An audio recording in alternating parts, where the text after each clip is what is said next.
I found a new life simulation game that I think a lot of you guys are really going to like. It's called Little Sim World. Little Sim World. I'm Little Simsie. Little Simsie. I cannot thank you guys enough for naming the game after me. It means so much. What an honor, you know, to have another game named after me. Anyway, this is a life sim that's supposed to come out for early access like early next year. And like I said, I think you guys are really going to like this one. I've been following it on Twitter for months. One of my friends found it and sent it to me and they're like, Kayla, look at this game that's being developed right now. And I was like, oh my god, I need this. This is their website. I will of course link their website, their Patreon, their Twitter, all of that down below. So you can kind of get a vibe about the art style from these pictures. I'm already so obsessed. You got no idea. Also, this little icon, oh, it's speaking to me. So you've arrived in a distant city with some loose change and a key to your uncle's old apartment, and you begin a new life. You can see it's kind of like a 2D game here. They have a ton of character customization options. Obviously, this zoom in is not that ideal, but first name, last name, birthday, pick all the clothes and things, favorite color, personality, life aspirations,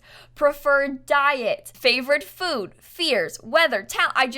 This excites me. And I'll show you on Twitter. They've posted like some more details about the like gender customization and stuff like that, and it's really good. But like all these options laid out, and plus like the little drawings, I think this is so cute. Oh wait, you couldn't see me. The fears. They have fears too. I covered it with my face. Here's a picture of the house. This game reminds me, I think, a lot of Stardew Valley, sort of in like the art style and stuff, but obviously it's a life sim, so it's kind of like Sims in that way. I think this is so cute. And look at all these interests and like, I think these are skill points they've got down here. All in all, it looks so cute. Little Sim World is an indie open world 2D life simulator with RPG and multiplayer elements that has been in development since early 2019 for PC. It's got a really small team. There's like 4 people working on it, and it takes inspiration from The Sims, Animal Crossing, Stardew Valley, and Pokemon, my favorite games. As you can see, they're planning on having it come out in early access shortly in like early 2021, but this also is an indie game, so they don't have like the backing of a big studio funding it. They're funding it themselves and with help from Patreon, but it looks so cute. I am so excited. So you can see it's set in London. Here's an example of the map. Also, the entire world at your disposal with no loading or transition screens. So it's going to be an open world. That means that you can like go from your house into the library or whatever without going through a loading screen. It'll just like go into the new spot, kind of like how the Sims 3 worked if you played that game before. Heart of London with streets bustling full of cars, NPCs, and all sorts of busy shops. Design and decorate your dream home. I mean, they're ticking all the boxes here, you know, open world, design, dream home, shops. I want to look at this image a little bit bigger too. University library, university college, lecture. I didn't even notice that.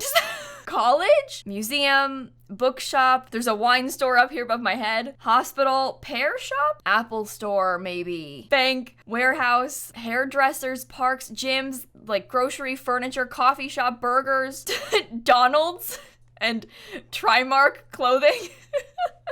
I'm sorry, that's really funny. Anyway, it looks really cool. I'm just gonna keep saying that over and over again. It looks really cool. They've got some key features here. Create the house of your dreams, discover yourself, start a career, fall in love, an open world, cars, buses, and the underground. So like a subway system, you can see them on the map. There's a couple tube stations here. Weather and different seasons, and multiplayer coming eventually after the early access. This looks like an example of what the bills are gonna look like. And also like a bank statement of the person's salary. This is really cool. Like internet, electricity, phone, water, rent. The way that it's all broken down, this kind of stuff really excites me. I know that sounds really lame, like having your in-game sim have to pay like an internet bill. And not to compare this to The Sims 4, because obviously they're different games. They're both life sims, but they're different games. Let's keep that in mind. Neither one is trying to replace the other. They can exist together as one. But The Sims 4 has bills that they just updated to like break down a lot more because of eco lifestyle. So your Sims now pay like a water, electricity, like tax, that sort of stuff. But before, any time in The Sims that your Sims paid bills, it was just like, you owe me 300 simoleons with no context. And your Sims don't pay like internet and phone bills and stuff like that. And I really like the idea of them doing that. It's just that like tiny realistic touch of your Sims having a phone bill that I love. I want my Sims to live mundane, boring lives and go to work so they can pay for internet and food and such. And I want you to show me bank statements. Like, this is the kind of thing I love. Like, this is the kind of thing I'm interested in. Here's a little bio of the team. Also, the designer of the game did a PhD at the University of Cambridge in astrophysics. And now they're working on this passion project game. I think that is the coolest thing in the entire world. Like, what an impressive person being that multi-talented. I just play The Sims.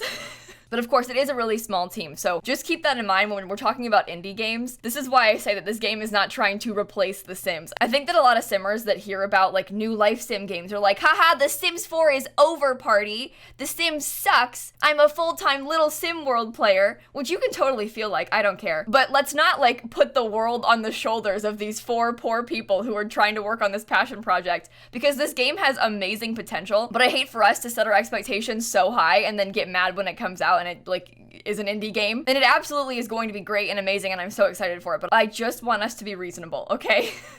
Be nice to developers, okay? This FAQ was very interesting. Obviously trying to go into alpha testing early next year, coming out on PC and Mac, but of course like on mobile and console and stuff later. But that was interesting, the fact that it's coming out on Mac, or at least planning to come out on Mac. Gonna cost around $20, $25. Also seems reasonable, what I was expecting. I kind of expect games like this to be anywhere from $20 to $30 usually, but of course that could change. They're, you know, not ready to release yet. Hopefully gonna release on Steam and Epic Games. Those are both like game platforms. For those of you who don't really play games, Origin is sort of like Steam, except Origin is only EA games. So Steam is like a game store that everybody else uses. EA only uses Origin because EA is annoying. So Steam is better. Epic Games is similar, and multiplayer implemented after early access ends. That really excites me. The idea of that I think is so cool. I think it's an ambitious plan, but like I'm totally into playing a life sim multiplayer like that. And there are no loading screens in Little Sim World. Exploring and even going upstairs do not trigger transitions or loading screens. It's one big world. Happy gaming. Not a single loading screen ever. That makes my little heart feel so happy. This says there are not going to be any paywalls or like microtransactions, stuff like that in the game. Maybe DLC, like way down the road. They don't know yet, but obviously the game's not even done yet, so who knows? But they're planning on having like free updates and stuff, sort of like how The Sims works. But I'm imagining more along the lines of Stardew Valley. Stardew Valley has like major updates sometimes. I don't know how often. Stardew Valley is developed by just one guy though, so. But there's no like DLC for that game. That means like expansion packs. Stardew Valley only has free updates, which sounds like what they're going for with this. Not mod support on release, but hopefully eventually. So that means like think how The Sims, you can use custom content and stuff. Not every game can be modded very easily, but they're hoping to eventually make that possible. Again, indie game, small team, they're doing their best. The game's not even ready yet, you know? I think it's so cool to hear this kind of transparency with plans. This is the fun part of indie games like this, because when big names like EA are developing games like The Sims, it's also like hush hush and secretive and so restricted with what they can say and what they can't say. But like with a game like this, they're basically being crowdfunded, wow, to the best of their ability. So they're really open about their plans, and it's really fun to read about and like hear about the game development process. And on their Twitter, I saw the developer say that they stream on Twitch, streams about design concepts and Little Sim World from time to time. Like, I'm excited about that. Follow and turn notifs on, please. Again, I don't know how often they plan on streaming, but like, I'll be there. Okay, anyway, speaking of Twitter, they've posted a ton of details on Twitter. So for example, this is a better quality image of that character creation stream we were looking at before. Look at how cute this little guy is. That makes me feel like unreasonably happy. I wonder what all of these icons mean. Like when it says personality magnifying glass, or like personality rainbow or rose or whatever. Like I wonder what I'm sure that the game will tell you. These are just like icons and stuff, but it's fun to like look at these things and speculate. And honestly, this preferred diet thing is fascinating. Like I've never seen a game with like that much diet choice. Obviously when you're playing, you can sort of like make your sim never eat fish or whatever, but the fact that you can like literally pick your character's preferred diet is so cool to me. Like, are they pescatarian? Are they vegan? I don't know. And then their favorite food too. Oh, it's so cute. Okay, sorry. And the fears, I think my favorite part is the fears. Like being able to pick a thing that your character is scared of, like storms, heights, spiders. I felt that. I don't know what this means. Is that a ghost? I'm not sure. They've also talked about gender options and diversity in the game. Look at how many choices they have. This is incredible. I have never seen anything like this in a game before. Very impressive. So remember in that first picture we were looking at of the character creation they have pinned, there's just swatches for skin tone? That's a pinned tweet from August. In September, they changed it and made a slider at the request of people following the game. And also Jesse, apparently.